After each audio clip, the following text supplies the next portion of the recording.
எல்லாமே நன்மைக்காக நடக்கிறது. The pain, the persecution, the affliction that you are going through is for good. நீங்க என்னத்தெல்லாம் கடந்து போறீங்களோ அது நன்மைக்காகவே நடக்குது. எதெல்லாம் உனக்கு வலி, வேதனை, கசப்பு இதெல்லாம் உண்டாக்குதோ அது எல்லாம் நன்மைக்காக நடக்குது. It is for good. அவளுக்கு வெளியே அடிக்கும் பொழுது கிழிக்கும் பொழுது ஒரு காயங்களை ரத்தத்தை பார்க்க முடியும். We can see the evidence of the hurt. அப்ப நாளுக்கு நாள் நம்ம சோர்ந்து போகும். ஏன்னா இது நம்மளுக்கு நடக்குது, நம்ம தானே ஃபேஸ் பண்றோம். பல அவமானங்களை சந்திக்கிறோம், பல விதமான உபத்திரத்தை நம்ம சந்திக்கிறோம். இதனால நம்ம எக்ஸாஸ்டட் ஆகும். சில பேர் இதனால டிப்ரெஷன் கோ த்ரூ பண்ணுவாங்க, ஸ்ட்ரெஸ்ல இருப்பாங்க, இதெல்லாம் ஏற்றுக்கொள்ள முடியாது, சில இடங்களை போய் யாரையும் பார்க்க முடியாது, சில கேள்வி கேட்பாங்கன்னு சொல்லி. இதெல்லாம் அவுட்வர்ட் மேன். ஓகே, நம்ம வெளியே காமிக்கிற மனுஷன், வெளியே நம்மள காமிக்கிற மனுஷன். வெளியே அழிவு, உள்ளுக்கு புதுமை உண்டாகுது. நீங்க இப்ப உங்களை ஒரு ஆள் அடிக்கும் பொழுது, அசிங்கப்படுத்தும் பொழுது உங்களோட சரீரம், உங்களோட தோற்றம், உங்களோட அப்பியரன்ஸ் அதோட சேதாரத்தை அனுபவிக்குது. Okay, the effect goes upon your appearance, upon yourself, upon the name that you have. ஆனா இது எல்லாம் உள்ளுக்கு நன்மையை கொண்டு வருதா. இப்ப நாளுக்கு நாளுக்கு உள்ளுக்கு பிரச்சனை பண்றான், பலன் அடைகிறான், புதுமையாக மாறுகிறான், being renewed. So whatever that breaks outside is making you inside. எதெல்லாம் வெளியே உங்களை ஒட்டைக்குதோ, எதெல்லாம் வெளியே உங்களை கஷ்டப்படுத்துதோ அது உள்ளுக்கு இருக்கிற மனுஷனை உருவாக்குது. அதான் நன்மை. நடக்கிறதெல்லாம் நன்மைக்காக. நீ உபத்திரவத்தை சந்திக்காம நீ உருவாக்கப்பட முடியாது. நீ வேதனையை சந்திக்காம, பிரச்சனைகளை சந்திக்காம, புறக்கணிக்கப்படாம இருந்தா உள்ளுக்குள்ள உருவாக்கப்பட முடியாது. ஒரு பெரிய கப்பலை செய்து, பெரிய அழகான ஒரு ஷிப் செஞ்சு அது கரையோரத்தில் வைத்து பிரயோஜனம் கிடையாது. ஓ, அழகான கப்பல் தான் சொல்ல முடியும், ஆனா அதுக்கு எந்த பேரும் புகழ்ச்சியும் கிடையாது. அது கடலை, சமுத்திரத்தை கடந்து போனாதான் அந்த கப்பல் பெஸ்டான கப்பல் சொல்ல முடியும். கடல் எவ்வளவு பெரிய கடலை கடந்ததுன்னு சொல்ல முடியும். நோவாவோட பேழையை கத்து உருவாக்கி மழையே வராம வச்சிருந்தா அந்த நோவா பேழைக்கு அர்த்தம் இல்லாம போயிருக்கும். அப்ப வெளியே இருக்கும் பொழுது அந்த பேழைக்கு வெளியே எத்தனை கட்டை, எத்தனை கல்லுகள் இடிச்சிருக்கலாம், உரைச்சிருக்கலாம், கீர்கள் வெளியே இருக்கும், ஆமா இல்லையா? ஆனா உள்ளுக்குள்ள அங்க ஜீவன் இருந்தது. This is what you should understand about life. நடக்கிறது எல்லாம் நன்மைக்காக கர்த்தர் அனுமதி கொடுத்திருக்கிறார். எதுவுமே கர்த்தர் மிஸ்டேக் பண்ணல. நம்ம நிறைய மிஸ்டேக் பண்றோம், இல்லைன்னு சொல்ல, நிறைய தப்பிதங்கள் பண்றோம். But God was never mistaken about you. He has not done any mistake about you. You are perfectly in his hands still. இன்னமும் அவரோட கையில இருக்கிறீங்க. பவுலுக்கு என்ன சொல்றாரு? இந்த மாதிரி வெளியரங்கமா நாங்கள் அழிந்து போனோம்னா கருத்தை நம்ம புரிஞ்சுக்கணும். நம்ம எல்லாம் சூப்பர் ஹீரோஸ் கிடையாது. நீங்க ஸ்பைடர்மேன் கிடையாது, சூப்பர்மேன் கிடையாது, ஹல்க் கிடையாது, என்ன அடிச்சாலும் காயப்படாம இருக்கிறதுக்கு. Okay, we are a common man, we are humans. நம்ம எல்லாம் மனுஷர்கள். அப்படி ஒரு உருவம் உண்மையாவே அதெல்லாம் மனுஷன் தயாரிச்ச கதைகள் தான், உண்மையா அப்படி கிடையாது. நம்ம எல்லாம் மனுஷர்கள், நம்மளுக்கு எல்லா காயம் எல்லாமே படும், எல்லா வேதனையும் இருக்கும். ஓகே, பவுல் இதெல்லாம் கடந்து போயிருக்கு. நம்மளுக்கு நிறைய உள்ளத்துல காயங்கள் இருக்கும். we have lot of scars in our heart. hallelujah. ஆனா அந்த காயங்கள் தான் நம்மளை உருவாக்கி கொண்டிருக்கு. ஆண்டவர் நம்மோடு இருக்கிறார், நமக்குள்ள இருக்கிறார். அதனால நம்மளுக்கு வலியே இருக்காதுன்னு கிடையாது. It is undeniable, I'm telling you. Okay, we have the pain. எல்லாத்துக்குள்ளேயும் வலி இருக்குதா இல்லையா? சில காரியத்தை யோசிக்கும் பொழுது கண்ணில் தண்ணி தானா வந்துடும். யோசிக்கும் பொழுது ஒரு வேதனை உண்டாகும். ஐயோ, ஏன் இது நடந்துச்சு, இதை தவிர்த்திருக்கலாம், இதை தாண்டி இருக்கலாமே, ஏன் இந்த வார்த்தை நம்மள்ட்ட பார்த்தா, நம்மளை பார்த்து இப்படி பேசிட்டாங்களே. Everybody we have. ஆண்டு கூட இருக்கிறார், நம்மளுடைய பேரையில இருக்கிற, நம்மளுடைய வாழ்க்கையில இருக்கிறார். God is in our life, இல்லைன்னு சொல்ல. But that doesn't mean you can escape the hurt. That doesn't mean you can escape the pain. நீங்க வலியை தப்பி போகலாம் அப்படின்னு கிடையாது. You have to endure it. நீங்க அதை கடந்து போய் தான் ஆகணும். பவுல் பாருங்க, அவனோட வாழ்க்கையில அவன் டைம்ல பாத்தீங்கன்னா, பூமியில் இருக்கும் பொழுது எல்லா சபைக்கும் போயிட்டு, எல்லா இடங்களுக்கும் போயிட்டு இயேசுவை குறித்து பிரசங்கம் பண்ணும் பொழுது அவன் உபத்திரத்தை கடந்து போனான், வேதனையை கடந்து போனான், இல்லைன்னு சொல்ல. எல்லா பாடுகளும் அனுபவிச்சான், ஆமா இல்லையா? அவ்வளோ டேமேஜ் அவன் பைபிள் கலையத்தில் எழுதப்பட்டிருக்கும். நான் இயேசு கிறிஸ்துவின் தழும்புகளை என் சரீரத்தில் சுமக்கிறேன் அப்படின்னு. I bear the marks of Christ on my body. நான் கேட்கிறேன், இன்னைக்கு நம்ம கர்த்தருக்காக வைராக்கியமா வாழ்றோம். இந்த மாதிரி வைராக்கியமா இருந்திருக்குமா? இயேசுக்காக ஒரு அறை வாங்கியிருப்போமா? ஆனா பவுல் வாங்காத காயமே இல்லை, உடம்பெல்லாம். நம்மளுக்கும் பவுலுக்குள்ள ஏணி வச்சாலும் தப்பா. அல்லேலூயா. தெரிஞ்சா சரி. இந்த 2000 வருஷம் முன்பாக நீங்க பாத்தீங்கன்னா, இந்த கிறிஸ்துவர்களை நீ ஆண்டவரை தொழுது கொள்ளக்கூடாதுன்னு சொல்லிட்டு பிளாக் பண்ண பொழுது இவங்க என்ன பண்றாங்க, அப்படியே சிதறடிக்க போறாங்க. எல்லாமே ஊருக்கு ஊர் போறாங்க. எங்க போறாங்க? எல்லாம் இஸ்ரேலை விட்டு வெளியே ஆகுறாங்க. இங்க இருந்தா ஆண்டவர் தொழுது கொள்ள முடியல, யூதர்களே நம்மளுக்கு ஆபத்தான் இருக்காங்கன்னு சொல்லிட்டு போறாங்க. சைனா, இந்தியா, இப்படி நிறைய இடத்துக்கு போறாங்க. போகிற இடத்துல அவங்களுடைய விசுவாசத்தை குறித்து பேச ஆரம்பிச்சாங்க. நாங்க ஏன் இங்க வந்திருக்கோம், நாங்க இயேசுவை ஏற்றுக்கொண்டிருக்கிறோம், இயேசு தான் எங்கள் தேவன் அப்படின்னு சொல்லும் பொழுது உலகம் எங்கும் பரவ ஆரம்பிச்சிருச்சு. சாத்தான் தீமைக்குன்னு செஞ்சான், எதுக்கு? கர்த்தர்கிட்ட இவங்களை பிரிக்கணும்ட்டு. ஆனா கர்த்தர் அதை யூஸ் பண்ணி நன்மையாக மாத்திட்டார். இது அந்த உபத்திரவம் நடக்கல, அந்த பாடுகள் நடக்கலன்னா இன்னைக்கு உலகத்துக்கு கிறிஸ்து இயேசு யாருன்னு தெரிஞ்சிருக்காரு. அப்புறம் தீமையிலையும் நன்மை இருக்குது. ஆண்டவர் இவங்களை தெரிந்து கொள்ளும் பொழுது, அழைக்கும் பொழுது என்ன மாதிரி உபத்திரவம் காத்துட்டு இருக்குது, என்ன மாதிரி காரியம் நடக்கும் எல்லாத்தையும் அறிந்திருக்கிறார். You already know what kind of pain we have to go through. அது மூலமா சாத்தான் நம்மளை பிரிக்கணும்னு நினைப்பான். கர்த்தர் அதை யூஸ் பண்ணி கிட்ட நெருங்கிடுவார். நொறுங்குண்ட இருதயங்களுக்கு அவர் சமீபமாக இருக்கிறார். That pain that you are going through, நீங்க கடந்து பிறந்த வலி, அந்த செப்பரேஷன், இது எல்லாமே ஒரு பர்பஸ் இருக்குது. நான் விழுந்து கிடக்கிறேன், பெரிய பாவத்தை விழுந்து கிடக்கிறேன். ரொம்ப சிம்பிள்.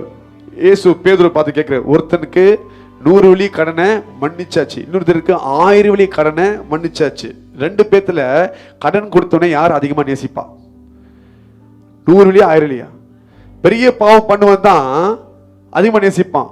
அவனாவது போய் தான் சொன்னான், நான் திருட்டே வந்திருக்கிறேனே, நான் கொலையே பண்ணியிருக்கிறேனே, என்ன ஆண்டு நேசிக்கிறாரு. So you are regretting over your sins. I'm telling you, அதை கூட நன்மையாக கர்த்தர் மாத்துகிறார். So the more you are being oppressed, எவ்வளவுக்கு நம்ம வாழ்க்கையில உபத்திரவம் வருது, எதிர்ப்பு வருது, நீ எழும்ப கூடாது, கர்த்தருக்கு ஊழியம் செய்ய கூடாது, கர்த்தருக்கு பிரகாசிக்க கூடாது, எவ்வளவுக்கு எழும்புதோ அவளுக்கு நீ உருவாக்கப்படுவ, கர்த்தரை நெருங்கி நிற்ப. That is the purpose I'm telling you. நல்லா யோசிச்சு பாருங்க. ஒருவேளை நீங்க உங்களை பகைத்தவர்கள், உங்களை வெறுத்தவர்களுக்கு ஒத்து போயிருந்தீங்கன்னா, ஒத்து உழைச்சிருந்தீங்கன்னா, நீங்க அவங்களுக்கு நல்லவங்களா இருந்திருப்பீங்க. பட் நீங்க கர்த்தருக்காக நின்றவசி, கர்த்தருக்கு வைராக்கியமா இருக்கிறவசி, கர்த்தரை நேசிக்கிறவசி, you are going through what all you are going through today. நீங்க என்னத்தெல்லாம் go through பண்ணி போய் கண்டு போயிட்டு இருக்கீங்க. Why? Jesus is the reason. இந்த மாதத்துல விசேஷமான நாள் இருக்குது. என்ன நாள்? கிறிஸ்மஸ். அதுக்கு காரணம் யாரு? இயேசு. எல்லாத்துக்கும் இயேசு தான் காரணம். What all you are going through, he is the reason for it. நீங்க இப்ப let's say எனக்கு இயேசு வேண்டாம், என் வாழ்க்கை முக்கியம்னா, நீங்க எல்லா பொய் பித்தலாட்டம் பண்ணி தப்புலாம் பண்ணி நீங்க நல்லா வரலாம். வாழ்க்கையில நிறைய ஷார்ட்கட்ஸ் இருக்கு, நிறைய வேஸ் இருக்கு சம்பாதிக்கிறதுக்கு. ஆமாவா? நிறைய வேஸ் இருக்குது நீங்க லைஃப்ல வாழ்றதுக்கு, இல்லைன்னு சொல்ல. But because you want Jesus, you are doing what is right. இயேசு வேணும்னு நினைக்கிற வசி தான் சரியானதை செய்றீங்க. அதனால தான் இவ்வளவு பிரச்சனை உங்களுக்கு இருக்குது, அதான் அவ்வளவு வேதனை இருக்குது. நீங்க இயேசு மட்டும் வேணான்னு சொல்லி பாருங்க, உங்க வாழ்க்கை ரொம்ப சந்தோஷமா இருக்கும். ஆனா இங்க சந்தோஷமா இருக்கும், நித்திய வாழ்க்கை சேர்க்கப்பட முடியும். என்ன பிரயோஜனம்? இந்த 100 வருஷம் சந்தோஷமா வாழ்றதுக்காக நித்தியமா நம்ம போய் ஹெல்ல போய் அலையணுமா? அவசியம் கிடையாது. So you must understand, என்ன பெயின் கோ த்ரூ பண்ணாலும் is going to give birth to the joy that you are expecting. நீ எதிர்பார்க்கிற சந்தோஷத்தை அதை கொண்டு வர போது. ஹல்லேலூயா. பார்க்க போனா வயசாக எல்லாமே கிவ் அப் பண்ணுவாங்க. என்னவாங்க? எனக்கு வயசாச்சு, இதுக்கு மேலே என்ன இருக்குது அப்படின்னு இருப்பாங்க. பட் நம்ம நாளுக்கு நாள் இன்னும் எப்படி மாறிட்டு இருக்கோம்? இன்னும் உற்சாகமா மாறுகிறோம். எப்படி மாறுறோம்? இன்னும் உற்சாகமா மாறும், இன்னும் பலனமா மாறும், எப்படி பலசலமா மாறுறோம். ஆமாவா இல்லையா? ஏன்? we have the hope that God is with us. வயசு ஆக ஆக அனுபவம், பாடுகள், இதெல்லாம் நம்மளுக்கு கற்றுக் கொடுக்குது கர்த்தர் யார் என்று சொல்லி. அதான் அப்புறம் நாலு புதிதாக மாற்றப்படுகிறோம். அப்படின்னா விசுவாசம் பழசாகல, இன்னும் புதுசா மாறுது, காலத்துக்கு ஏற்ற மாதிரி மாறுது.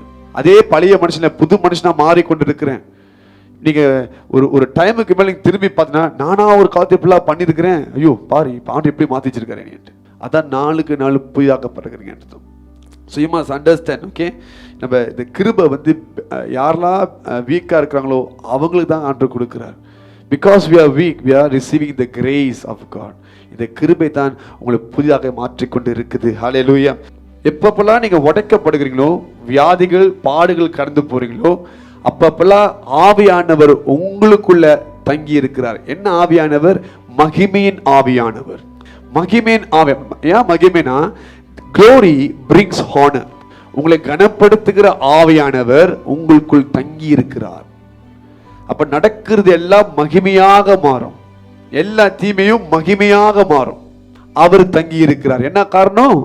நீங்க உடைக்கப்படுகிறீங்க, அவமானத்துக்கு கடந்து போறீங்க, தள்ளப்படுகிறீங்க. அதனால கர்த்தருடைய மகிமையின் ஆவியானவர் உங்களுக்குள்ள தங்கி இருக்கிறார்.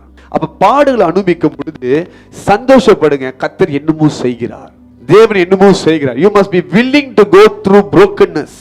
உடைக்கப்படுகிறதுக்கு, நுறுக்கப்படுகிறதுக்கு நீங்கள் சந்தோஷமா ஆயத்தமா போனாதான் அடுத்த லெவல்ல காலை எடுத்து வைக்க முடியும் புது அபிஷேகத்தோட.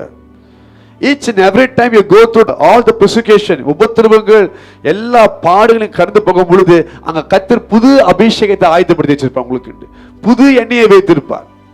The problem is we are running out of the problems. எனக்கு பிரச்சனை வேண்டாம், எனக்கு உபத்திரவம் வேண்டாம், நிம்மதியா இருந்தாலே போதும் அப்ப நினைக்கிறீங்க தெரியுமா? அங்கதான் உங்க போஷனை இழக்கிறீங்க.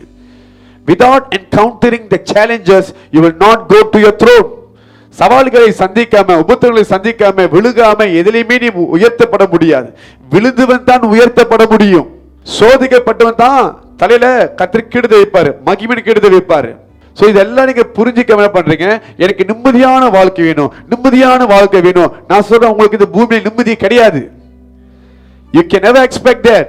Your only peace is Jesus, because he is the Prince of Peace. அவர்தான் சமாதானத்தின் பிரபு. மனுஷன் இடத்துல நீ சமாதானத்தை பெற்றுக்கொள்ள முடியாது. You can never receive. I'm telling you, மனுஷன் உனக்கு கொஞ்சம் கூட சமாதானம் கிடையாது. The only person who can give you peace is Jesus alone. அப்ப உலகத்துல நமக்கு இங்க சமாதானம் இல்லைன்னா நம்ம எங்க ஓடுவோம்? இயேசுட்டு தான் ஓட முடியும். So this is what you should understand. அப்ப நம்ம கர்த்தரை சார்ந்து இருக்கும் பொழுது எல்லா விதமான காரியத்தை நம்மளால மேற்கொள்ள முடியும். இதெல்லாம் உங்களை உடைக்குதுன்னு நினைக்கிறீங்க, இல்ல கர்த்தர் உருவாக்குகிறார். வெளியே நீ உடைக்கப்படுகிற, உள்ளுக்கு நீ உருவாக்கப்படுகிற. வெளியே தான் நீங்க வெளியரங்கமா நீங்க கண்ணில் தண்ணி வருது, அழுவுறீங்க, முடியலன்னு சொல்றீங்க. சில பேர் டென்ஷன் ஆட்டா சவுத்து போய் முட்டிக்குவாங்க, பார்த்துருக்கீங்களா? அந்த உடைக்கிறது வேற, அது மென்டல்.